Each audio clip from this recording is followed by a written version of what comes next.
True Crime South Africa is published in conjunction with Arena Holdings, publishers of Times Live, Business Live, Sowetan Live, and others. The opinions expressed in this podcast do not necessarily represent the views of Arena Holdings and its affiliates. There's about 5 there. Sort yourself out. Okay. Yes. Okay. Yes. Because I'm all out now. This thing's cost me a lot of money. The family's also looking at me. So that? Yes. Okay. That is the voice of Christopher Panayiotou. He's talking to a man who worked for him. He has no idea that he's being recorded, and I'll play more of this audio for you during this episode. But I must say that this is some of the most chilling audio I've ever heard. Because the thing he refers to that's cost him so much money is the vicious murder of his wife Jayde. This is True Crime South Africa. I'm Nicole Engelbrecht, and you're listening to episode 76, The Murder of Jayde Inggs.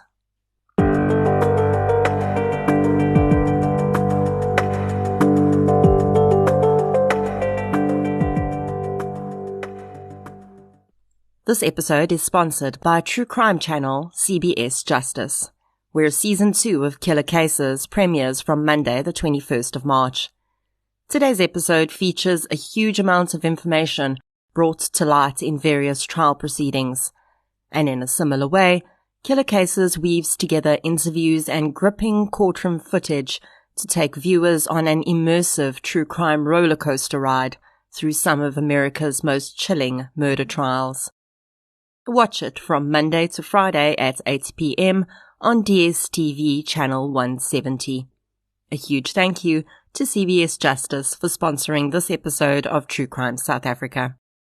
Before we get into today's episode, I'd like to thank our new supporters for the week. A huge thank you goes out to Andrea Bridenhan, Marty Kalitz, Nicolene Lawrence, and Danae Miller for your support on Patreon, as well as Ilka Zenskaralyi and Jamie Allen for your support on PayPal. Thank you so much for your support, everyone. It really does make a huge difference. If you'd like to support the show on Patreon or PayPal, I'll leave a link in the show notes. If you like discounts, who doesn't?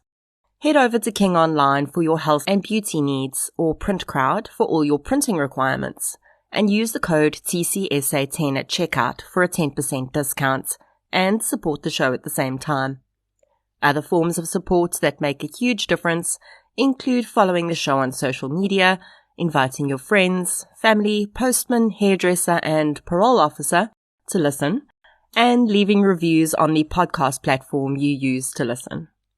True Crime South Africa is, of course, my main podcast baby, but I've also hosted the Devil's Dorp Companion podcast, and in 2022, you could possibly see some more podcasts popping into your feed from me. You can follow my Facebook page to get updates on those new projects. Today's case is quite well known in South Africa. When it happened, the community the victim lived in, as well as the entire country, held their collective breath to see what would come of the mysterious disappearance, and then the senseless murder case. You may be more familiar with this case by Jayde's married surname, Panayiotou. I have made a conscious choice not to attach that surname to her in this episode, because her parents and sister refer to her by her maiden name, Inggs, and, well, I feel like the man who would end up being proven as responsible for her murder lost the privilege of her bearing his name when he chose to take her life. Research resources for this episode come from a variety of media articles, as well as judgments from Safley, Tony Ing's blog, Jaded, and the television documentary Strangers You Know. So let's get into episode 76, The Murder of Jayde Inggs. The following episode may contain sensitive material, including descriptions of violence, sexual assault, or graphic descriptions of injuries to victims. If you feel you may be triggered by such material, please consider this before accessing our content. To access trauma counseling or services, please see the helpline information on our show notes. Jayde Lynn Inggs was born on the 22nd of November 1985 to her parents Michelle and Derek. Photographs of the young family at that time show a couple madly in love with their first child. Michelle Inggs would later say that while Jayde did the normal naughty stuff you'd expect from a toddler, she was really a very good child. A few years later, the Inggs added another daughter to their family when Jayde's sister Toni was born. When Toni speaks about her childhood with her sister, there's no doubt that they had a strong bond. She talks about how they would play with the neighborhood kids, spending their days in their Uitenhage home, sometimes arguing, as all siblings do, but for the most part, she says, she looked up to her beautiful and kind big sister. Jayde was very clearly a nurturer by nature. She was hugely passionate about animals and regularly volunteered in animal welfare, as well as being active on social media in that space. In fact, several listeners of the show met Jayde through her animal welfare work, a passion she shared with her sister, and those people had felt such a deep connection to Jayde that they regularly speak of her when this case is discussed on the podcast's social media forums. It would be that nurturing side to Jayde that likely also set her career path in teaching. But it would be during her years at university, studying toward that profession, that she would meet the person that would change her life forever. Christopher Panayiotou was a charming and handsome young man when he met Jayde Inggs at university. He came from a Greek family who was very well known in the PE community, mostly for his father Costa's various businesses. Costa Panayiotou had been born in Greece but moved to South Africa with his parents when he was 15, where he met his wife Fanula. They would go on to have Chris, as well as 2 daughters, and build a good life for themselves in the Eastern Cape. Cherise Swanepoel, who grew up with the Inggs sisters and was a very close friend and colleague of Jayde's, recalled how when Jayde and Chris started dating at university, people told Jayde how lucky she was to have a man like Chris in her life. Chris was seemingly always accommodating, and as Toni would later say, he would always make a plan for whatever someone needed. Chris and Jayde made a striking couple, and their relationship would continue after they'd both graduated with their respective university degrees. Jayde went into teaching, and it was there that she really started to blossom. Colleagues recall her as one of the most hard-working people they'd ever met. She coached hockey at Ribia College, where she and her friend Cherise Swanepoel worked. Photographs of her with her students clearly show how well loved she was, and children gravitated to her, simply wanting to be in her aura of kindness. Having been born into an entrepreneurial family, it seems that Chris would always be destined to go into business, and he soon opened a nightclub called Infinity, as well as a supermarket outlet.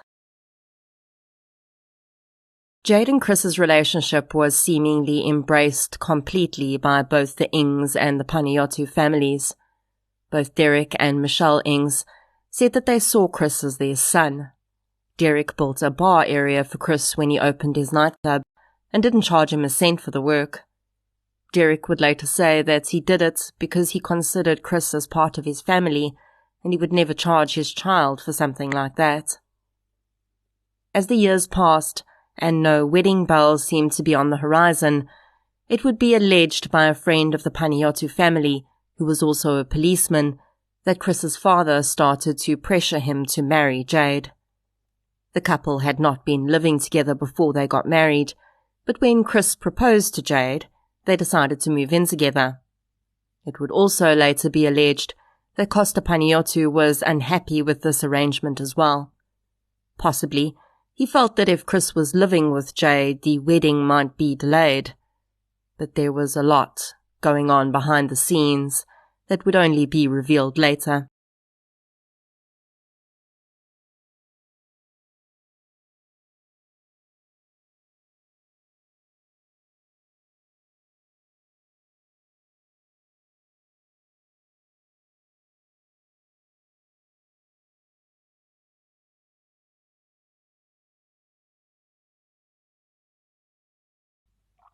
Chris Paniotto was having an affair with one of his employees even before he proposed to Jayde.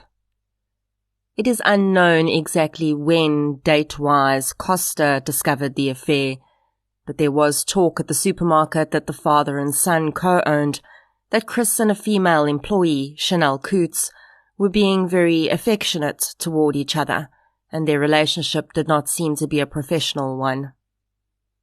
It is perhaps this discovery that had urged Costa to push Chris to marry Jayde, perhaps hoping that the marriage would end the affair, but he would sadly be wrong.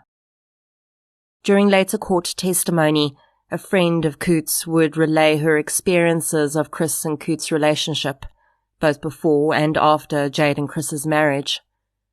Clarishka Kapp had been aware of the relationship between Coots and Chris for some time. Coots often confided in her friend, and Kapp admitted to also receiving expensive gifts from Chris during her friend's relationship with him. Some of the gifts Chris would buy the two women included brand-name handbags worth at least 1,000 rand, watches worth 2,000 rand, and GHD hair straighteners, also valued at around 2,000 rand.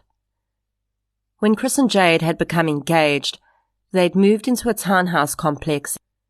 Kapp would later testify, and cell phone records would confirm that both before and after the marriage, her and Coots had visited Chris at the townhouse and slept over there when Jayde was either in Gauteng or visiting her parents. Kapp also said that Chris had told her that he was concerned about how his relationship with Coots would change after he married Jayde. Despite this ongoing affair and Chris's clear hesitation about marrying Jayde, they did indeed get married in 2013. Jayde Inggs would say that Chris's family had insisted that the ceremony take place in a Greek Orthodox church, according to the family's faith, and Jayde had agreed. Photographs from the day show a beaming couple that seem entirely in love and excited to start the rest of their life. There's one particular photograph which is quite haunting. It's the customary shot of the bride and groom's parents with the newly married couple. Everyone in the shot is beaming, but when looking at the photo, with the knowledge we now have, we know that at least for half the people in that photo, secrets are weighing on their shoulders. Perhaps the thing that stands out for me the most is how happy and proud Michelle and Derek Inggs look. If you look at photographs of them just 2 years later, they don't even look like the same people. And that is what this kind of grief does to human beings. Costa Paniotto stands to the far right of the shot. He would likely have been relieved that his son had made what he felt was the right decision by marrying Jayde. Surely he would have thought that everything would be okay now. Chris's affair would disappear into the background of their life, and his son could focus on building a life worthy of public consumption, with the beautiful, intelligent woman at his side. Sadly, Costa would be disappointed. Not long after Jayde and Chris married, Costa discovered that his son had never ended the extramarital relationship with Chanel Coots. His union with Jayde, it seemed, had not even been a blip on the radar of his intentions with his female employee. They simply picked right back up where they'd left off. The family friend and policeman I referred to earlier, whose name is Leon Eckstein, would shed some light on Chris's affair. It would emerge that after Costa's initial suspicions about his son having an affair, and presumably Chris having denied it, the father had approached his old friend Leon to do a bit of side investigation. Leon reported back to Costa that Chris and Coots were indeed involved in a relationship at the time, and then the relationship had continued after his son's marriage. From Leon Eckstein's perspective, the reason for Chris's preferring Chanel Coots over Jayde came down to their personalities. Eckstein says that Chris had often expressed that Jayde was, in his opinion, stubborn. Chanel, on the other hand, was what Eckstein called submissive, which Chris seemed to prefer in a partner. According to Eckstein, when Costa discovered that his son had not ended the affair with Coutts, he threatened to disown him completely. He began to ignore him and avoid him at the supermarket, and told Eckstein that he really wanted nothing to do with him. For Chris's part, Eckstein says that it was his plan to work his father out of the supermarket so that he could run the business on his own. But it's entirely possible that Chris was not the businessman that his father was, and of course, he was supporting not just his own home and family unit with Jayde, but he was also financially attempting to woo Chanel Coutts.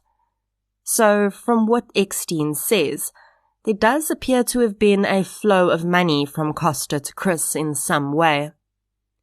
The son was not entirely financially self-sufficient from his father, and whether that money was coming directly to him or going to the business to keep it in the black, it seemed that Chris was sufficiently concerned about losing access to his father's money to take action. And no, that action was not to end his affair with Chanel Coutts. While all of this is going on, Jayde is not doing well emotionally. No one really knew the extent of her difficulties at the time. She did share with a few people that she was quite lonely in her relationship. She told her sister that she was unhappy with Chris working such long hours, and she really just wanted a normal life. To outsiders, it genuinely seemed as though Chris was just working really long hours because he had a goal of buying a bigger house in an upmarket suburb. Jayde's personal journals would later become public when portions of them were read out in court. In her writings during 2014, it was very clear that she was unhappy. One entry read, quote, "Every time I rip open my rib cage to release the butterflies, people are too busy swatting them away. I needed a hero, so I became one. All I've ever wanted is to be loved fully and completely. I don't know if I can live this life. I don't know how much more I can take. Why does he hide so much from me? And why is it so impossible to communicate with him? I write these words because I no longer have space inside. I may just explode." End quote. If anyone would have liked to have claimed at any stage that Jayde was pushing Chris for further financial security, as is so often claimed in the victim blame game in such cases, another of her journal entries would completely dispel that theory. Quote, "I want a normal life. A husband that comes home at a normal time, has a normal job, and makes time for his wife and family. Somebody that doesn't hide, lie, or cover up. Always respects and puts his wife first. Can understand and see how having all the money in the world is not as important as building a life with his wife." End quote. Again, we don't know for sure that Jayde had any suspicion that Chris was having an affair, but she certainly knew that he was not being truthful with her. The emotional toll that the difficulties in her relationship and then marriage had on her would eventually have a physical impact on Jayde.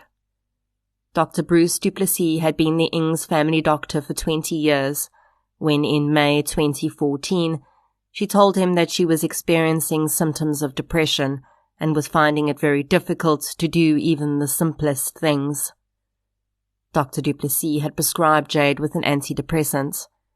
They decided that they would try and wean her off the medication toward December of 2014, but when she last saw him, on the 16th of April 2015, she'd asked him for a new prescription because she didn't feel that she was ready to come off them.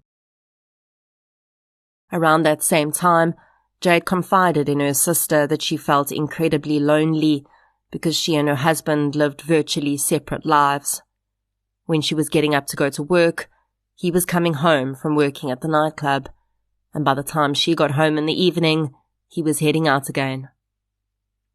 It seems that Jayde was doing her best on her end to ease the financial burden so that Chris didn't have to work quite as hard.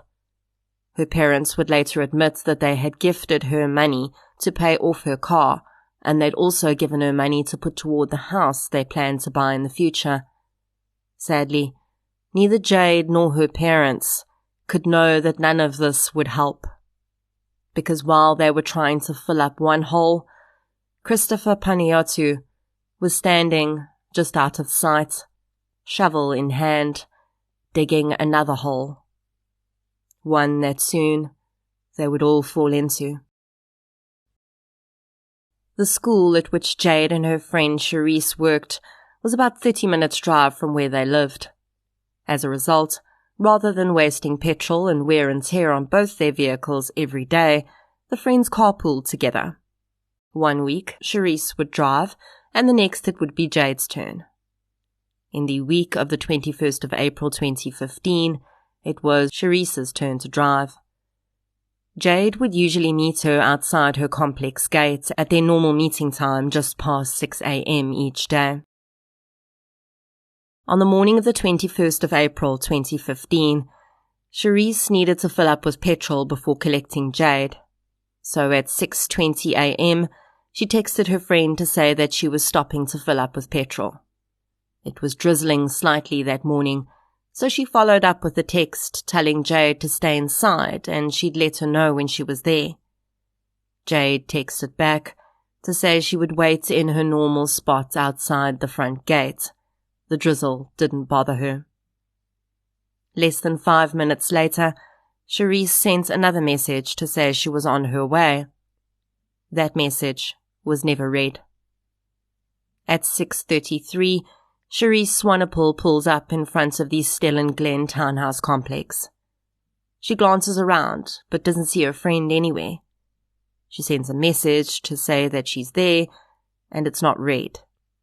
Then she tries to phone Jayde, and Jayde does not answer. After a few minutes of confused looking around the front of the townhouse complex, Charisse phones Chris. She knows he'll be home sleeping after his night shift at the club. He sounds confused as to why she's calling, but he lets Charisse in.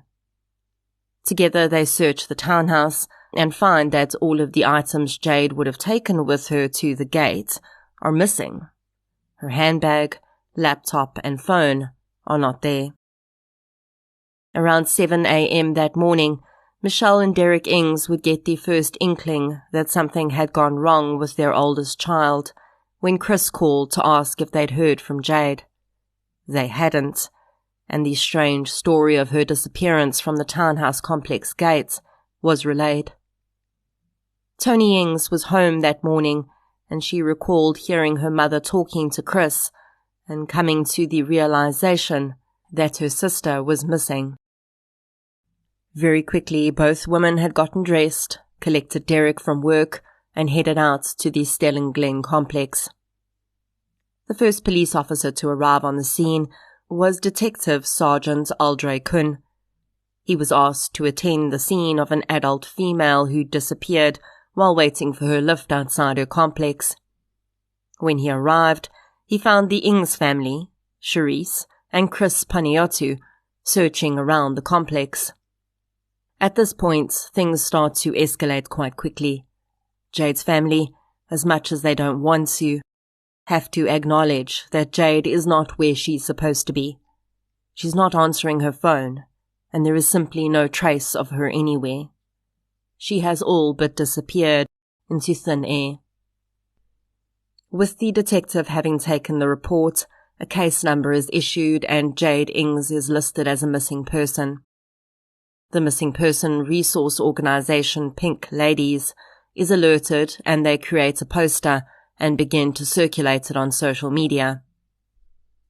I remember the moment I saw Jayde's missing person poster. I was still working in corporate at the time, sitting in my office at my desk, drinking my coffee, and saw the poster shared by one of my friends on social media. Then, the articles started to come. And something just didn't feel right. It didn't make sense. I remember telling a coworker about it and saying that I thought there had to be more to the story. It seemed an awfully big risk for a common criminal to abduct someone like Jayde, who, let's face it, because of the way we consume media, would instantly become a headline. When police discovered that Jayde was married into a prominent business family in the area, they considered that perhaps she'd been taken for ransom. Jayde's sister Tony tells of those first initial hours after Jayde's disappearance and how everyone was just running on adrenaline, searching on foot, in cars, not really knowing what they were looking for, but at the same time, desperately needing to do something. She says that Chris was on his phone most of that day. He would occasionally go to the bathroom to blow his nose, and her heart broke for him. In the episode of Strangers You Know, Detective Sergeant Kuhn reported that Chris had at one point told him that Jayde's phone had been active in an area called Morningside. The policeman does not say how Chris claimed to have known this, but he had accompanied the seemingly devastated husband out to the area to search for Jayde, but nothing came of it. As night began to fall, a more senior police officer came onto the case, Lieutenant Colonel Reynard Swanepoel, nicknamed Kana. Around the same time, information was received that withdrawals had been made from Jayde's bank account. When ATM footage was viewed, it was clearly not Jayde drawing the money.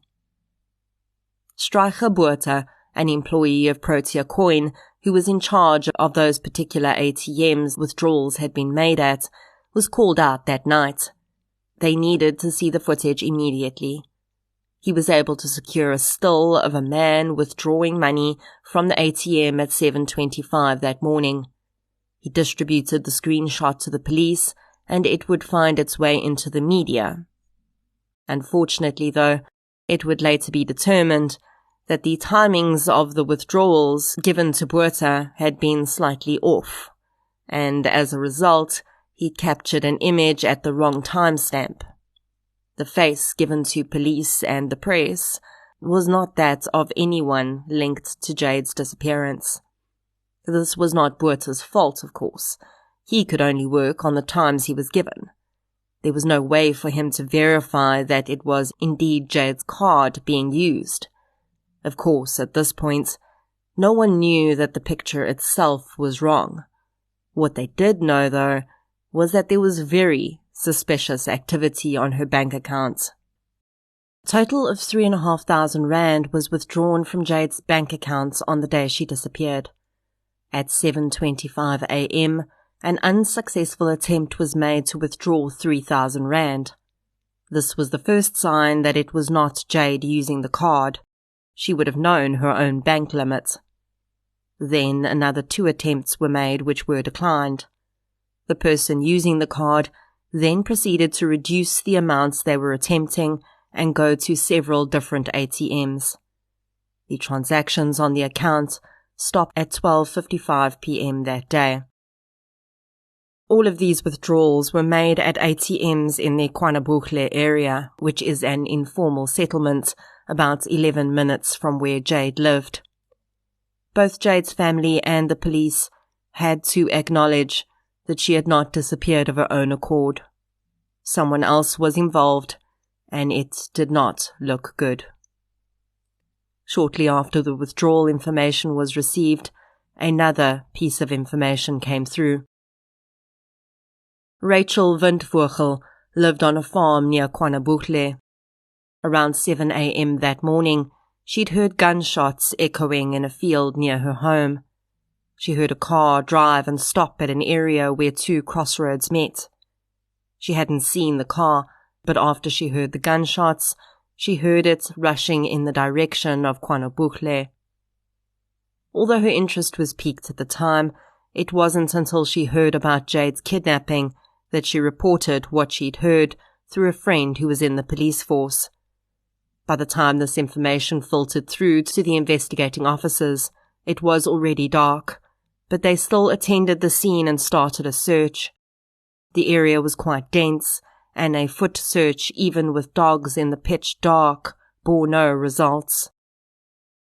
The search was called off around 11 p.m. that night. Jayde's family spent a sleepless night together at their home, waiting for any news. Chris had been there, and then he told the group he was going to collect an employee of his, Lutando Sioni, who worked as a bouncer at his nightclub, to help search areas that Sioni might know better. He would return to the Inggs house later that night, eat a meal that Michelle Inggs had prepared, and sleep in the bed that Jayde had slept in when she lived with her parents. As the sun rose the next morning, the Inggs were already on the go. Tony and Derek, along with a huge group of friends who were all concerned about Jayde, went into town to print flyers and distribute them.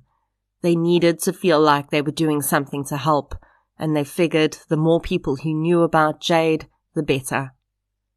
Michelle Inggs stayed at the house. Although she desperately wanted to be out helping, her daughter and husband convinced her that she needed to stay where she would have consistent cell signal in case someone tried to reach out. Although it seemed unlikely at this point, the hope that this was just a kidnap for ransom was still on everyone's mind.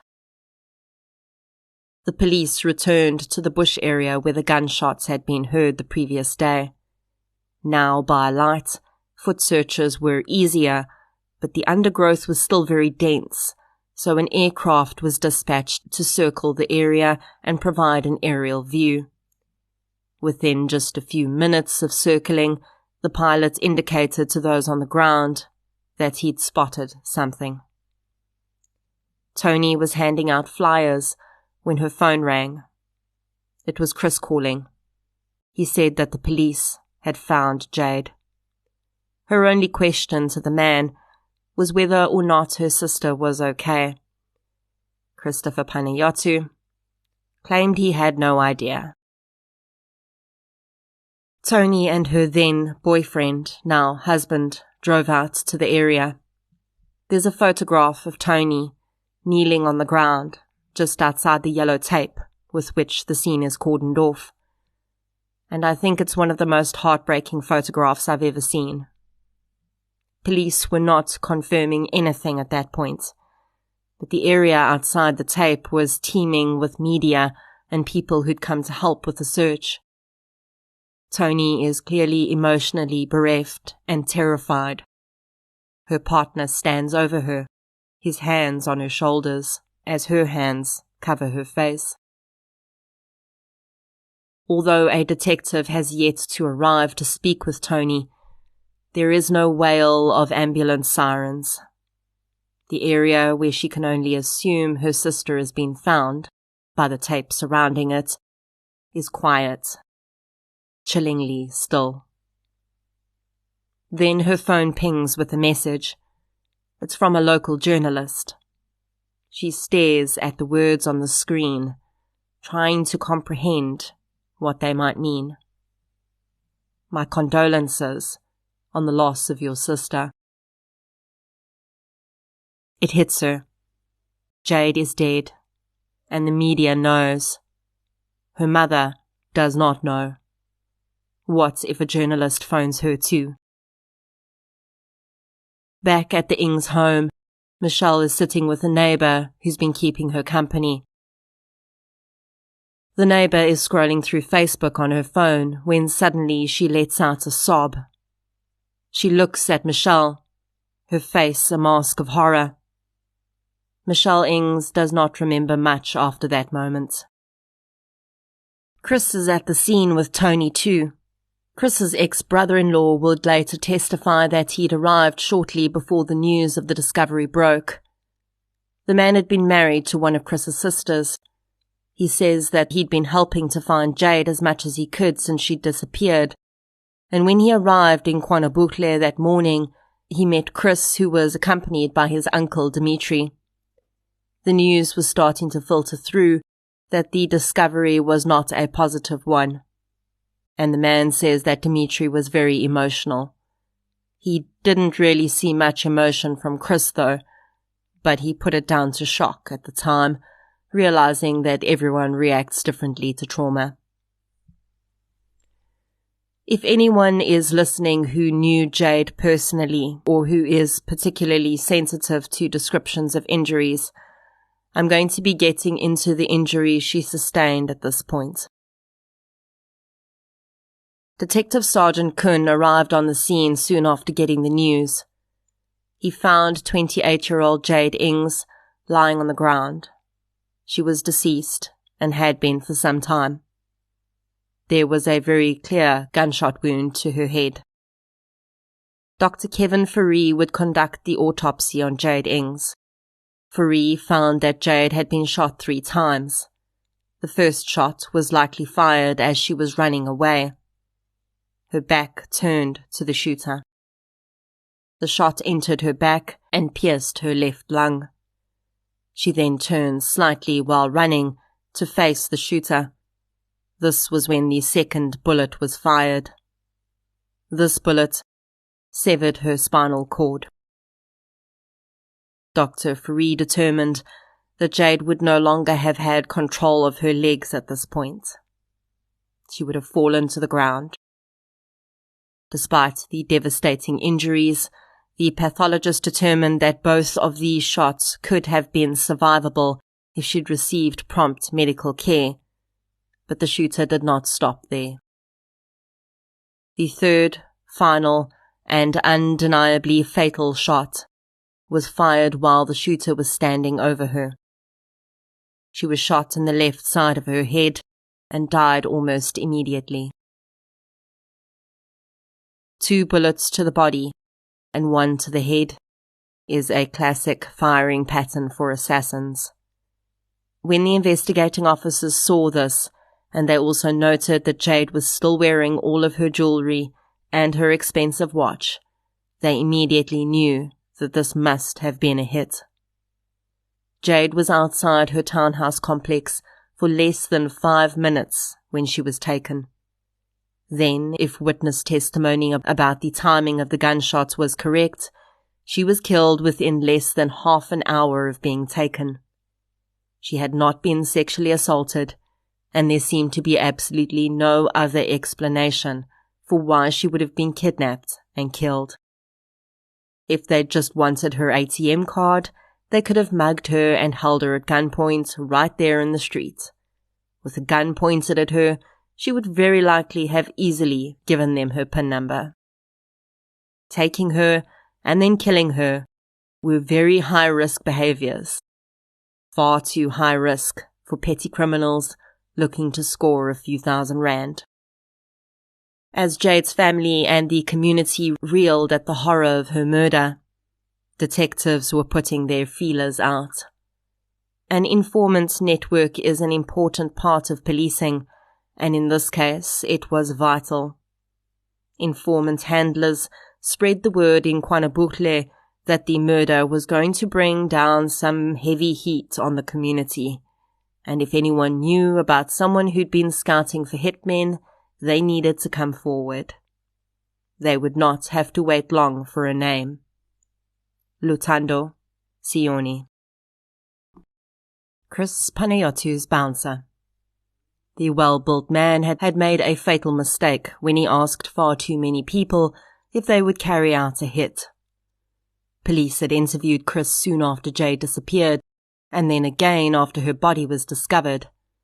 It would later emerge that he'd admitted his affair to them, but of course he denied any involvement in Jayde's murder. He might have been a philanderer, he said, but he was no murderer. Chris stayed with the Inggs family for a week after Jayde's murder. He ate with them. He slept in Jayde's old bed. He appeared to mourn with the family, who saw him as a son and brother. He did not distance himself from their pain. He visited his own family during the day, but always returned back to the Inggs home during that week. He was completely immersed in the fallout of his wife's death, and what it was doing to her family, who loved her so very much. And now, he was getting nervous. As the day of Jayde's memorial dawned, Chris prepared himself to face a crowd of people and deliver a eulogy for the woman he was supposed to have spent the rest of his life with. Back at the police station, though, things were suddenly moving at a rapid pace. The circumstances around Lutando Sioni's arrest, confession, and agreement to work with the police would later be questioned, and I'll get into that in the trial portion of this episode. But for now, I'll present the narrative as it was initially presented. When Sioni was brought in and presented with the evidence against him, he folded. He admitted that he'd acted as a middleman between Chris Panayiotou and another man in order to arrange the murder of Jayde Inggs. Police told Sioni that they were skeptical. He could be giving them false information and falsely accusing Chris just to mask the seriousness of his own involvement. Maybe he was the one who'd ordered the murder for his own purposes, they challenged. Sioni told him that he could prove it. He would phone Chris and get him to admit it on the phone. Again, the police were unsure, but let Sioni give it a try. It was the 28th of April. Chris Panayiotou was getting ready for his wife's memorial service when his phone rang. He recognized the number and knew that he needed to nip the communication in the bud. He answers, but he's short with Sioni. He tells him that he cannot talk and he'll call him when the memorial is done. He tells Sioni not to call him again until he reaches out. Police are still unsure that if Chris was indeed involved, he's going to admit to anything on the phone. Chris is not a stupid man.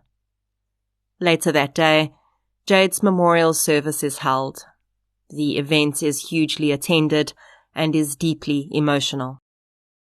Most people that attempt to deliver their memories of Jayde struggle to do so, but their sincere love and grief shine through. Then, Chris Panayiotou walks up to the microphone and delivers the most beautiful eulogy anyone has heard in a long time. Some of the words are as follows. Quote, "Jayde is not gone. She is everywhere. Jayde resides in the wind like an elemental force." End quote. The audience was dumbstruck. Jayde's friend Charisse said that she had no idea he could write so eloquently. Well, that's because he couldn't. And he didn't. Christopher Panayiotou Googled eulogies. Then he found one that a man called Charles Atkins had delivered and later posted online for his deceased wife, Jennifer. And Chris just replaced all the Jennifers with Jaydes. I can't even tell you how revolting I find that. Now I know many people will read poems or pieces of literature that were special to the deceased at funerals. But then they'll say, my deceased loved one loved this poem by insert author's name here. Or, I read this and I felt it was fitting, so I wanted to share it with you. But no. Chris just took the heartfelt words that another man had taken the time and effort to write for his wife and deleted her name and added in his own wife's name. When this news came to light, it certainly did not look good for Chris. But the most damning evidence would come the day after Jayde's memorial service. On the 29th of April, Lutando Sioni spoke with Chris and told him what he seemingly wanted to hear. Sioni told Chris that he wanted to get out of town, to get away from the heat, and he needed to meet Chris to get some money so that he could flee. Chris agreed and arranged a meeting at a local garage. Police rigged Sioni's car with a hidden camera and the sting was set. The audio from that meeting is available on YouTube, and I've cleaned up the recording as much as possible, and I'll play it for you now. In the recording, Chris is sitting in the front, and Sione is in the back. I don't know how they managed to arrange that because it was Sione's vehicle, but it was fortunate, because as you'll hear, Chris's audio, which is the most important here, is far clearer than Sione's. I've been living like a rat now. Why? I don't know. Like, Babala called me and he told me, like, police were there at my house. Yeah? Yeah. So, everything now is changing now. But why are the police after you? That's why I don't know. I think there's an informer somewhere, somehow. You know? Did these guys split? Which one? Your friend? Yeah, Caesar. Did they tell anything? No, even them, they are on a run. Oh, is it? Yeah. Because I told them they must not be here. That's why they are on a run. Where are they going to? I don't know, they didn't tell me. Because I even changed my SIM card. Yeah, but you need to change it again now. Yeah, after you need to stop phoning. Yeah. After this, I'm gonna stop. Like I'm gonna call you in a new number. Huh? This one. What? I'm gonna call you in a new number. No, you're not. You just miscall me. Okay, miscall me. Don't phone me or SMS me. So what's going on, boss? I don't know, bro. It's this thing. I didn't see that it's gonna be like this. Yeah. How much is this? Plus minus 5. How much is it? 5. So where are you going to now? I'm going back to Chile. I'm worried about my family, you know, just because this thing I didn't know that it's gonna be like this. I thought it's gonna be easy, right? Yes, but why did they say to you when they fetched you the other day? They fetched me and then they asked me questions. Huh? What did they ask you? Fucking questions. Huh? Fucking questions. Tell me. Nothing serious, boys. Did they ask you if you were involved? Yeah, sort of something like that. So what did you say? No, I must stay away there. Those are stupid ones. So where did they take you to? Oh, they we went to, what do you call this? There, in the station. Yeah. They wrote my statement. So, like, they were asking. And then, in my mind, it came like, you told me you were gonna be investigated. Yes. Yeah, so I was ready for that. Yeah. But I was not ready. So why are you running away? No, they keep coming to my house. Did you take your phone anywhere? No, the other phone. Yeah, I destroyed it. Did you? Yeah, you told me to destroy it. Then I destroyed it. Yes. Yeah. And the SIM card and everything? Everything. I'm not using. Did you throw it away? Yes. I'm not using Vodafone now, you see. Okay. I'm using this phone. So they didn't ask anything about me? No. Or if I'm involved with anything? Yeah, but I haven't. They asked me. Eh? Haven't they asked you? Yes, they asked me, but now you've been phoning me all day and they're tracing my phone, don't they? So the thing is, who could I call? Because I have no one to call. I know, okay, but now you must destroy it and I have to tell them you phoned me. Otherwise they're going to think I'm involved. Yeah. So you need to destroy that phone now. The phone and the SIM card, my boy. Both. Yeah. Don't trust me now. No, I'm just checking. Yeah, I don't trust you now because just they think that of the police that are coming to me. I'm not sure my life, I didn't say it, but they're obviously seeing who I've been phoning. They are tracking my phone and every number I phone. They've investigated my family too. Man, what Caesar did? Somebody said something.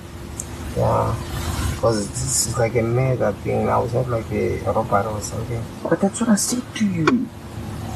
It became a kidnapping and then a murder instead of just making it a robbery outside the house. Yeah, I mean, shit. Like every time I'm thinking about my family, you know, I'm thinking about Sianda, I'm thinking about the 2 little girls, you know, I'm thinking about my junior. They went to search your house, Sianda. Sianda, say so. You say? But there's nothing there. No, there's nothing. Yeah, so stop stressing.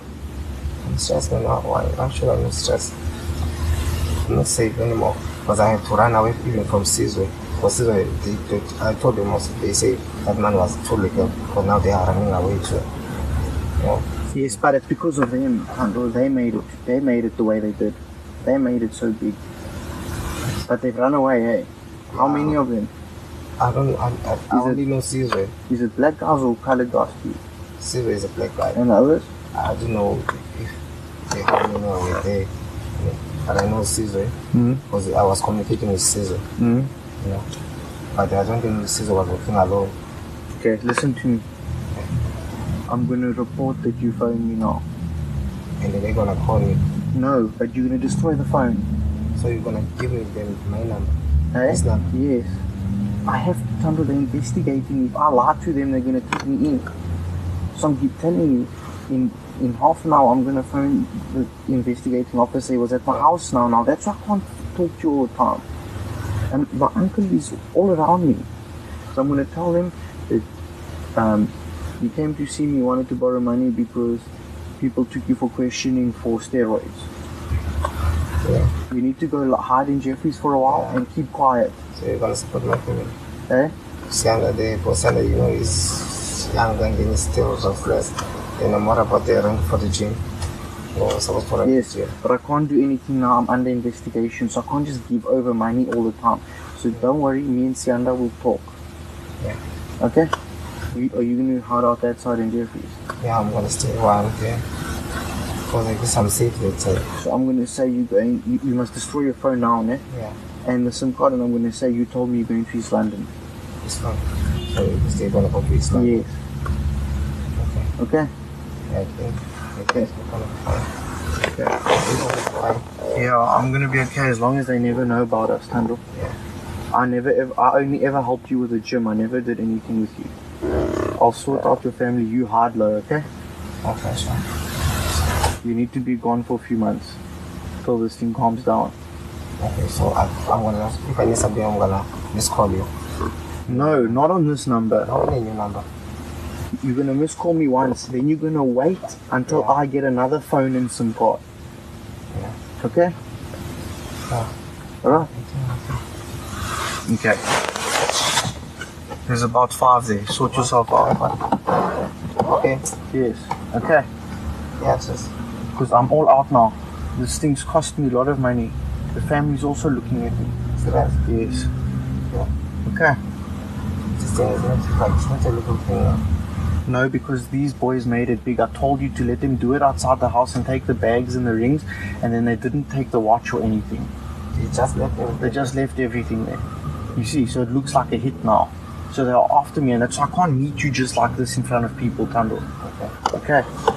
Don't phone and don't SMS me. They're watching the SMSs because you said. The reason that you SMSs you don't reply, and then me at the other side I'm hiding, and then I know, but you need to give me time. So from now on, you just give me one missed call on this number first time, and never again. Don't ever phone me or SMS me to this number because they are listening to us. Even now? Yeah. Well, yes, I put it off. Okay. But you. That's what you say. Even now? No, but they listen. When you're talking on the phone, they're listening. That's why I have to report this now. Okay. Alright, I'm gonna say going to East London. Okay. I'm gonna check it. Okay. I will briefly say that Lutando Sioni will later deny that he played any role in arranging a hitman for Chris. We'll get into all his explanations. But for me, I don't know how you can have a conversation with a person like the one you just heard if you had no involvement. And from Chris's side, his cold attitude toward what he's discussing here is chilling. He regularly refers to his wife's murder as this thing, complains about how much money it's cost him. At one point, Chris leans into the back seat and searches Sioni for a wire. He's becoming suspicious. And yes, he has good reason to be. One of the most shocking things that's revealed in this recording, for me at least, is when Chris says something to the effect of, "I told you they must do it outside the complex and take the laptop and jewelry and stuff. Make it look like a robbery." The intention had been for Jayde to be shot while she was waiting for Charisse. So not only was he quite happily arranging the murder of his wife, but he had zero regard for Charisse's life either. If she pulled up as the act was going down, who knows how she might have reacted? She may have tried to intervene and also been killed. And that aside, Chris knew very well that if Jayde was shot while waiting for her friend to pick her up, Charisse would find her. Charisse would find her friend's dead body on the sidewalk. And Christopher Panayotou had zero problem with that. When the Inggs family was allowed to watch the footage, Tony recalls feeling like she was watching a movie. At no point in the preceding week had the thought even entered their minds that Chris had been behind this. And now, here they were, watching the man they loved as family for a decade, and he's speaking about the murder of their child and sister like he's discussing nothing more than a business deal. With the footage in hand and sufficient evidence to point to Chris's involvement, he was arrested soon after. Chris's family was said to be in shock. He claimed his innocence and told them he'd had no involvement in the murder. But his arrest was only the beginning of the investigation. Police still had a lot more work to do, and a few arrests to make. When Luthando Sioni was arrested, he gave police the name of a man who'd eventually agreed to commit the crime.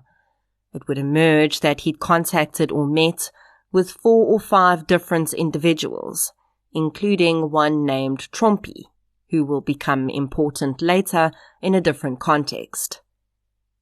Eventually, a man named Sizwe Vumazonke was secured as the hitman. Cell phone communication between all of the parties involved in this crime would be vital evidence. Panayotou only ever communicated with Sioni. Sioni, in turn, after a deal was struck, only communicated with Vumazonke, and Vumazonke would build his own team, which his records would show he'd been in contact with. 31-year-old Sizwe Vumazonke was a career criminal. At the time of Jayde's murder, he was out on bail for an armed robbery he was alleged to have committed in December 2013. Before that, in 2011, he'd been convicted of theft and possession of a stolen firearm and ammunition. He was sentenced to 5 years in prison, but served 2.5. Initially, police were given information by Sioni that Vumazonke had fled to Cape Town after the murder. This information was not entirely untrue, but when news filtered through the grapevine that the police were after him, Vumazonke had allegedly left the Western Cape and returned to the Eastern Cape. It was there, on the 3rd of May 2015, that Sizwe Vumazonke was tracked down and arrested. Jayde's family was struggling to come to terms with the fact that her husband may have been involved in her murder. Her mother, Michelle, felt great guilt that she'd taken care of Chris during that period after the murder. Tony felt like she should have paid more attention to Jayde's concerns about her relationship. The community around the Inggs provided great support. People started wearing Justice for Jayde shirts and putting bumper stickers on their cars. As one friend of the family would say, though, when Jayde was initially abducted, there was this sense of terror from the community that a woman could not even safely wait for her lift to work. But when Chris was arrested, there was a palpable sense of relief among the community. It seemed people almost felt like, well, at least this one was not random. But really, as this friend of the family explains, there was no reason for relief. If anything, the reality was even more terrifying. Police understood that although the video footage would present good evidence against Chris, they would need to present a strong case against the others in order to convict. At this point, Sioni was pegged to be a Section 204 witness. This means that despite being involved in the crime, he'd agreed to testify for the state in exchange for immunity from prosecution for his own role. This deal with Section 204 witnesses is only sealed after their testimony in a trial. If and when they testify in the manner which they agreed to initially, then the deal is finalized. If, however, they change their version or refuse to testify, they are considered hostile witnesses, and the Section 204 determination is revoked. As previously mentioned, cell phone evidence would become vital to tying the various role players together in this crime. Using Vumazonke's cell records, police were able to identify 2 other individuals involved in the crime. Sitemba Nimembe and Zolani Sebeko had been recruited by Vumazonke to help him commit the murder. Cell records showed that there was never any communication between Paniyotu or Sioni and these 2 people. All communications came from Vumazonke. As the spider web began to sketch itself out, more details came to light that pointed to how the crime may have been carried out. Zulfa Soknara was working at Zem's car hire on the 9th of March 2015 when an individual entered her place of work asking to hire a vehicle. That individual would later be identified as Vumazonke. The man had hired a Toyota Etios from her, presenting an ID document as well as a bank statement for proof of address, and paid 3,500 rand in cash. When police interviewed Soknara, she showed them the vehicle, which had since been returned, and indicated that the vehicle was fitted with a tracking system. By some stroke of luck, this tracking system would prove to be extremely sophisticated and link Vumazonke to many of the pertinent locations in this case. Police seized the vehicle and conducted a forensic examination on it. Despite its having been cleaned, police were able to find blood in the boots of the car. Although it was never confirmed that this blood was Jayde's, I think there is quite a high probability that it was. We know that Jayde was shot in the field and left there, so this means that she'd been injured in some way, perhaps punched to silence her, and then she'd been put into the boot of the Etios.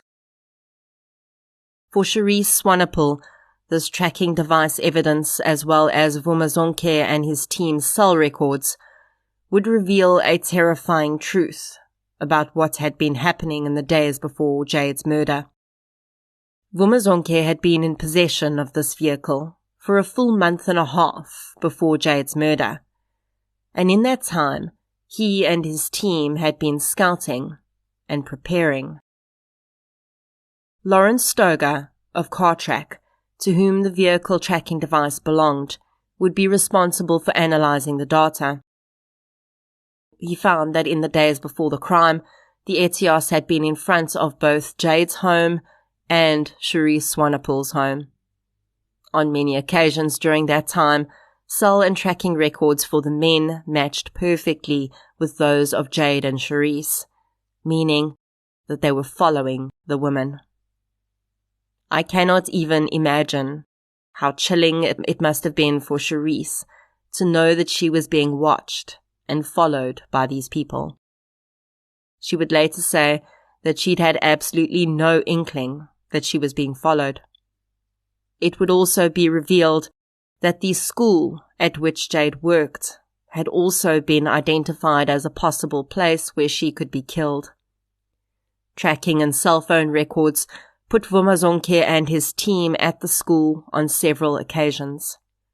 So these men, in which I include Chris, were quite prepared to execute a beloved teacher in front of her students. The tracking information from the day of the crime was very illuminating. In the early hours of the 21st of April, the Etios had been in front of Jayde's complex, and then in front of Sharice's home. On that day, the car circled the Stelling Glen townhouse complex several times before, at 6:26 a.m., it rapidly increased its speed toward the entrance of the complex. The car briefly stood still before accelerating away again. It then drove around for a few minutes before next flagging in a remote area near KwaNobuhle. These actions and locations perfectly line up with Sharice's timing reports of that morning. It was in those few minutes between her getting the last reply from Jayde when at 6:26 the Etios had likely pulled up to the complex, the occupants had alighted, and Jayde was abducted. Of course, this information only put the car in these locations. It didn't prove who was in the car. And for that, police would have to rely on cell phone data. Police were able to show that Vumazonke's cell phone had travelled with the Etios on the morning of the murder. He had collected one of his team members, Nemembe, and Nemembe's cell showed that he stayed with the vehicle and Vumazonke's cell throughout the events of that day. The other accused, Sibeko, had only been collected later in the day after the crime had been committed. The car was returned to the car hire company on the 23rd of April. What is really interesting about this case to me is the amount of investigative work that was done after the arrest of the, at that time, alleged perpetrators. I think sometimes we think that once someone is arrested, the trial will start almost immediately. And yes, perpetrators do have the right to a speedy trial. But I think Jayde's murder illustrates perfectly how sometimes the real work starts only after the arrest. With Panayiotou, Vumazonke, Nemembe and Sibeko in custody, police were able to search all of their premises and interview their family members. In Sioni's case, because he'd agreed to be a Section 204 witness, he was taken into protective custody, so he was not in the prison system, but he was being watched by police 24/7, both for his own protection and to ensure he didn't flee. All four accused were denied bail. Panayiotou especially was seen as a significant flight risk, because his family was wealthy and he had connections in other countries. In interviewing the family members of the accused, police came upon another vital witness. Zoleka Zekani is Vumazonke's aunt. She told police that in the week of the 21st of April 2015, her nephew arrived at her home.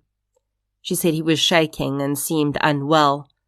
He spent some time at her home, and when she went outside to get water from a tap, she found a bag next to the door. She asked Vumazonke about it, and he said it was his. He slung the bag over his shoulder and left. It is also alleged that Vumazonke had gone to a traditional healer in the days after Jayde's murder and told the person he'd committed a murder and needed to be healed from it. Unfortunately, none of this evidence would be admitted in court, and in the end it would not be necessary. In one of the many strange twists in this case that make me, at least, wonder exactly how much cleanup was going on, Vumazonke was rushed from his prison cell to a hospital on the 7th of September 2016. The man had been found unresponsive in his cell, and fellow inmates said he'd complained of stomach pain. He died in hospital later the same day. Almost immediately, claims emerged that Vumazonke had been poisoned in an attempt to silence him. These claims would never be proven, and if indeed someone had wanted to silence him, we still do not know who that someone might be. But Jayde's family had to now deal with the fact that the man who'd very likely been the trigger man who'd ended Jayde's life would never face justice. In October 2016, more than a year after Jayde's murder, the trial against Panayiotou, Nemembe, and Sibeko got underway. All three men faced similar charges: conspiracy to commit murder, kidnapping, robbery with aggravating circumstances, and unlawful possession of a firearm and ammunition. Panayiotou faced an additional charge in defeating the ends of justice, in that he'd attempted to destroy evidence. All three men pleaded not guilty to all charges. Panayiotou had hired the late famed defense attorney Terry Price to defend him, and Nemembe and Sibeko were being represented by Peter Dauberman. One of the most important pieces of evidence against Panayiotou was always going to be that video footage. But the state was well aware that Price was going to be putting forward that the video was an instance of entrapment and that it should be inadmissible. Of course, this is just what he did. In a trial within a trial, the judge would eventually find that the video footage was admissible, essentially because Chris had not been coerced or lied to in order to get him to say any of the things he said in the video. Sione had not made any leading statements or said anything that could be construed differently. For the most part, Chris had said what he said of his own accord. Terry Price would later say that as soon as this evidence was admitted, he knew they were in trouble. But despite this early win for the state, Price would soon be presented with a gift of note when Lutando Sione took the stand. To this point, Sione had been touted as the nail in the coffin against Panayiotou. He was going to testify to his original statement. Panayiotou had asked him to find someone to kill his wife. He'd tried many different criminals before settling on Vumazonke. But when Sione took the stand, a very different story came out of his mouth. He now claimed that he'd been assaulted and threatened by police to provide his original statement, and also to meet with Panayiotou and provide the recording. He claimed that really he had no idea what was going on. He didn't know Jayde was going to be killed, and he certainly didn't arrange for Vumazonke to do it. To explain his communications with the now deceased alleged triggerman, Sione said he knew Vumazonke from the community, and he'd owed him some money for gym weights he'd purchased from him. Sione took every single piece of evidence and attempted to explain it away with this new narrative, now claiming that if Panayiotou was guilty, he had no knowledge of it, and if Vumazonke had killed Jayde, he hadn't asked him to. State Prosecutor Marius Stander immediately made an application to have Sione declared a hostile witness and strip him of his Section 204 status. And it was not just Sione who changed their story. His girlfriend, Babalwa Breakfast, also took the stand and completely recanted what she had originally said. In her initial statements, she told police that she knew Panayiotou had asked Sione to find someone to kill Jayde. She said that her boyfriend had told her in April that he'd found someone to commit the murder, and that man's name was Sizwe. She initially also told police that after Jayde's murder, Sione had arrived at her home with a bag of cash. He told her that there was 80,000 rand in the bag, and that she should count out the money and split it into 30,000 rand and 50,000 rand. When Babalwa took the stand, though, she denied any knowledge of this. She was immediately charged with perjury and taken into custody. And it's at this point that we need to talk about the money, which would be a big part of the testimony in court. The state had to prove that Panayiotou had indeed intended and delivered on paying for the murder of his wife. In Sione's initial statements, he'd said that on the evening of Jayde's murder, Panayiotou had collected him and taken him to the supermarket he owned and the nightclub. He then handed him a sports bag which contained 80,000 rand. This was the amount that was supposed to go to Vumazonke, but Sione had decided to keep 30,000 rand for himself and give Vumazonke only 50,000. To prove that this scenario was indeed the truth, despite Sione recanting it, the state called several witnesses. The first was an employee of Atlas Security, who presented testimony about the arming and disarming of alarms at the two business premises in question on the night of Jayde's murder. John Best of Atlas Security testified that on the night of the 21st of April 2015, The supermarket alarm was deactivated at 11:30 p.m. and then rearmed 5 minutes later. The alarm at the club was disarmed shortly after that and also remained unarmed for 5 minutes before being rearmed again. Now, this would not be particularly damning because Panayiotou was not the only person with access to those premises. Except every employee with alarm access had their own personal code. And the code used that night belonged to Christopher Panayiotou. The times also lined up with the periods during which Sione had initially said he'd been collecting the money from Panayiotou, and when the Inggs family testified that Panayiotou had left their house to collect Sione, claiming they were going to search for Jayde. Chanel Coutts did testify in court that she'd been in a relationship with Chris Panayiotou. The woman denied having any knowledge of a plot to kill Jayde, though. It emerged during her testimony that Panayiotou had paid 17,000 rand toward a vehicle loan she had. Coutts claimed that this had not been a gift, but rather her annual bonus, and that Chris had paid it directly to her car finance company. The books for the supermarket, though, showed no bonus paid to Coutts, and really, even if this had been the arrangement, she should have paid tax on that bonus.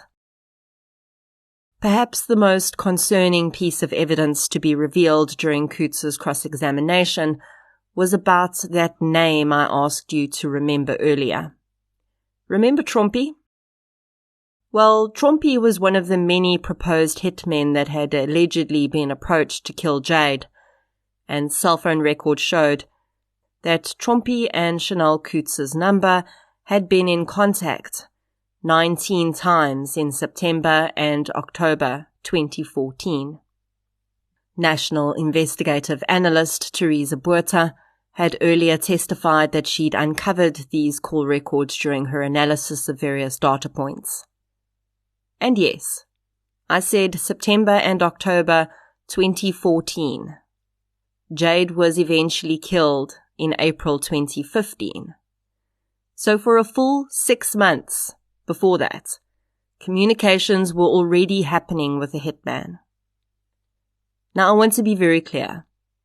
There is no evidence that Coutts was involved in the planning of Jayde's murder, and the fact that there were communications on her phone actually does not mean much. What it does mean is that someone with access to Chanel Coutts' phone, who also did not want to perhaps use their own phone, was in communication with Trompie's. And in my mind, it's very likely that person was Chris. The reason I say this is that in looking at Trompie's cell records, police also found that a few other people close to Panayiotou also showed up as being in contact with the hitman. These were all people who Chris was very close to and spent time with. People who wouldn't think twice if Chris said, "Hey, my phone battery's dying. Do you mind if I use your phone real quick?" And to be honest with you, I would not put this past Chris Panayiotou. The evidence so far has shown that he was cold and calculating. He showed zero concern for the well-being of anyone but himself. So it would really be nothing to him to involve his girlfriend and family members inadvertently in a plot to kill his wife. I don't think there was a huge network of people involved in trying to have Jayde murdered. It was Chris. Just Chris, using people the way Chris used people. All of the evidence I've indicated so far was also presented in the trial. The tracking evidence, the ATM withdrawals, the cell data. Although in South Africa we do not need to prove motive, the state was presenting that Chris had wanted Jayde dead for 2 reasons. He wanted his relationship with the more submissive Coutts to continue, and financially, he could not afford to A, continue supporting 2 lifestyles, and B, lose his father's financial input into his businesses. To support this, former business partner of Panayiotou was called to testify. Kevin McLaughlin testified that he'd been involved in a business plan with Panayiotou in which they planned to set up a string of sports bars and betting businesses across the Eastern Cape. The pair were quite far into this plan, but Panayiotou was struggling to get the money together. He needed 750,000 rand to complete the deal. And around the time that we now know Costa was withdrawing support from his son, Panayiotou told McLaughlin that he was going to have to put the plan on hold. When the evidence of Jayde's emotional turmoil was presented in court, a picture began to emerge of a couple in conflict. Jayde desperately trying to cling to her marriage and make things work, but not understanding that she didn't have all the information to do so. Chris on the other side, coming to the realization that something had to give, but deciding that he was going to deal with the situation in a way that suited him and no one else.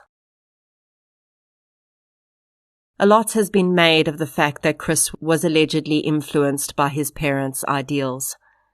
It has been claimed that he felt he could not divorce Jayde because his parents were against divorce. But I think that this is simplistic.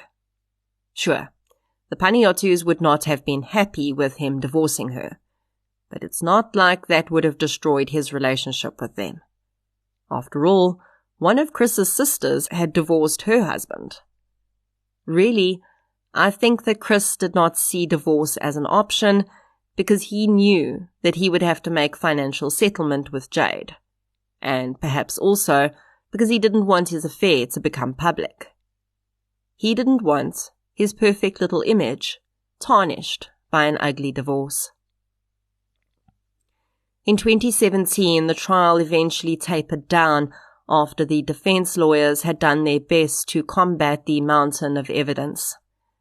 In handing down his judgment, Judge Dylan Chetty was scathing of Chris Panayiotou's actions, saying that he had approached the murder of his wife as nothing more than another business deal. He found Panayiotou guilty of murder, but not guilty on the remaining counts. Nemembe was found guilty of robbery with aggravating circumstances and murder, but not guilty on the remaining counts. Sibeko was found guilty of conspiracy to murder and not guilty on the remaining counts. As part of the lead-up to sentencing, Jayde's sister Tony read out a victim impact statement to the court. When she started speaking and noticed that Chris was not looking at her, she called him out, saying, "The least you can do is look at me." Chris didn't, though. He continued to stare straight ahead, expressionless as she spoke. This is a portion of Tony's statement. Quote, "A year ago, when I decided I was going to request the opportunity to address the accused in court, the letter I had in mind was very different to the one I'll be reading here today. I thought I would stand here, pointing at the three of you, laughing as I tell you all you've lost. But that would be an absolute lie. So I stand here today with a broken heart, a damaged life, and immense anger. You have all won. In fact, you won this selfish game the day you agreed to murder Jayde. As usual, Chrissy gets exactly what he wanted. As much as I respect and appreciate the judge's ruling, no sentence will ever be enough. And no sentence will ever put the damaged pieces of our life back together." End quote. She went on to say that she thought her sister's murder would have been the worst thing she'd ever experienced, but she actually felt that the trial was even worse. And a lot of that, she said, had to do with how defense attorney Terry Price and his colleagues had treated her family. Addressing Price directly, she said, quote, "From day one, my family and I were treated like the enemy. My family and I were repeatedly disrespected by members of the defense team. Quite honestly, I am appalled at your actions and what you have contributed to my family suffering emotionally. We did not ask for this. We did not ask to be here, and we certainly did not deserve this treatment. No victim's family deserves this treatment. I understand that this is your job, but understand this. These are real people's lives that you're dealing with, and it seems you've all forgotten that an innocent person was murdered." End quote. She conceded that the other defense attorney, Mr. Dauberman, had behaved entirely professionally, and she said that he could teach other people a lot about respect. She asked the judge that when he handed down his sentence, he keep in mind that if Vumazonke had not been released from prison when he was, her sister may still be alive. Christopher Panayiotou was handed down a life sentence. The member who actively participated in Jayde's murder was also given a life sentence. Sibeko was given 15 years in jail. Christopher Panayiotou still claimed his innocence at that point, and he would go on to exhaust all of his appeals unsuccessfully. Chris's mother, Fanula, spoke to You magazine saying, quote, "Yes, Jayde's family are in pain, but we are in agony. It doesn't matter if others think we didn't love Jayde. They are very, very wrong. We also lost a daughter, and now we've lost our son." End quote. This case really has so many sidebars that I was constantly amazed and horrified in equal measures as I was researching. In 2019, news broke that Costa Panayiotou had been shot and killed outside his business. His assistant, who was with him at the time, was abducted, allegedly raped, and then released in a rural area. Immediately, the police's organised crime unit was put in charge of the investigation, pointing to the likelihood that this was a hit. Chris applied for permission to attend his father's funeral, but this was denied. As at 2022, there seems to have been no arrests made in Costa's murder. Then you're likely asking, well, what about Sione? He lost his immunity when he changed his story on the stand, so he needed to be prosecuted. Yes, well, about that. When Lutando Sione walked out of the courtroom after being declared a hostile witness that day, he disappeared.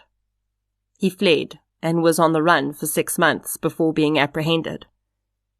There are many theories about why Sione changed his story and who funded his complex 6-month escape, but none of these have been proven. In 2021, though, Lutando Sione did eventually stand trial for his role in the murder of Jayde Inggs, and this trial brought Chris Panayiotou back to court. This time, likely realizing he would eventually need to be honest if he ever wanted to get parole, Panayiotou actually admitted to arranging the murder of Jayde. He was made to look at photographs of her bullet-riddled body, and then said that he was, quote, deeply, deeply sorry for the hurt and pain I caused everybody, end quote. Panayiotou said that he was under immense pressure and could not keep up with everything going on in his life, a wife, a mistress, and a demanding job. This, he said, was what had led up to Jayde's murder. Jayde's family called his admission too little, too late. Because if Chris had just admitted his involvement right in the beginning, her family would not have had to go through that devastating trial. I have to say that when I was looking at the evidence around Vumazonke and his team's actions, I got a really bad feeling that these guys were not doing this for the first time, or the last time for that matter. And this was entirely accurate. Because shortly after Membe was handed down his life sentence for Jayde's murder, he had to start a new trial for another murder. 3 months after Nemembe helped to kill Jayde, he and other accomplices also murdered 78-year-old Denise Weber in what appeared to be a targeted home invasion, but I suspect was much more than that. Nemembe was given a life sentence for this murder too. And then I read the accomplices' names, and one surname stood out, Vumazonke. Now, of course, we know Sizwe Vumazonke is deceased, so it's not him. And this Vumazonke's first name is Tando. A brother, a family member, a very strange coincidence. I would say it's very likely and, honestly, utterly terrifying. The modus operandi in Weber's murder involved renting a car and using it to commit the crime. The home was surveilled for a while before the murder. So how many other murders can be attributed to this network of men? For the most part, although I probably should be, I am no longer shocked when spouses carry out cold-blooded, planned murders on one another. As much as we would like to believe that we know another person, no matter how long you've been with them, you only ever know what they choose to share with you.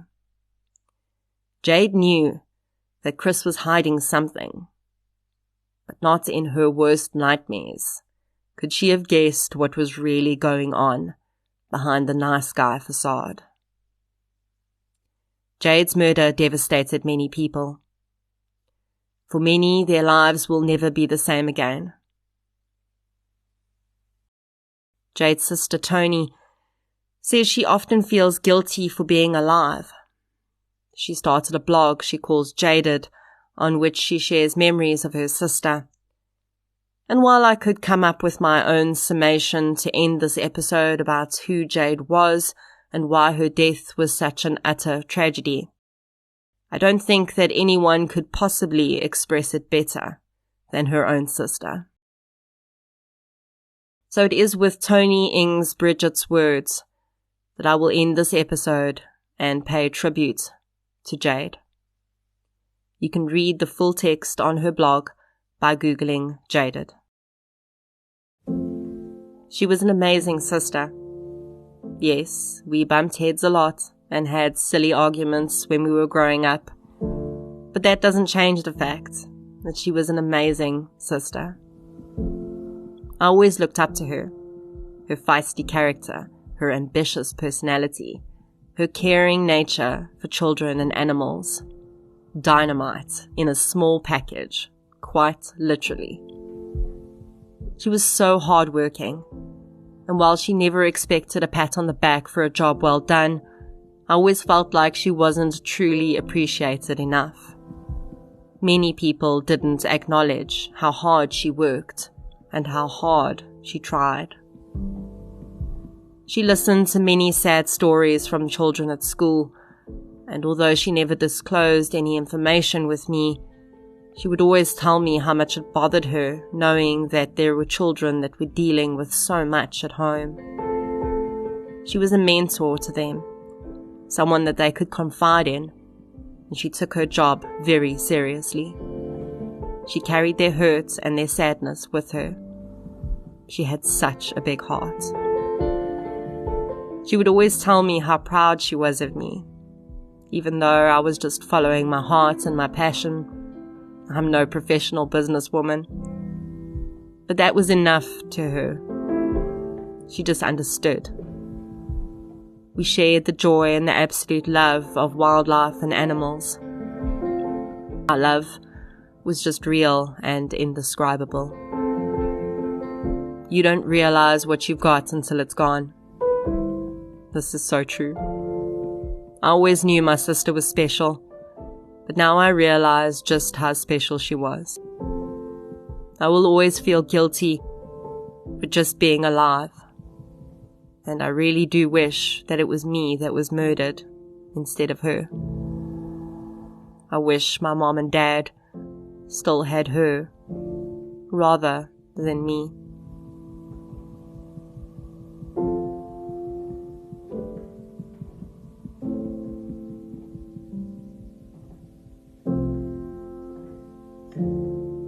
Thank you for listening to episode 76, The Murder of Jayde Inggs.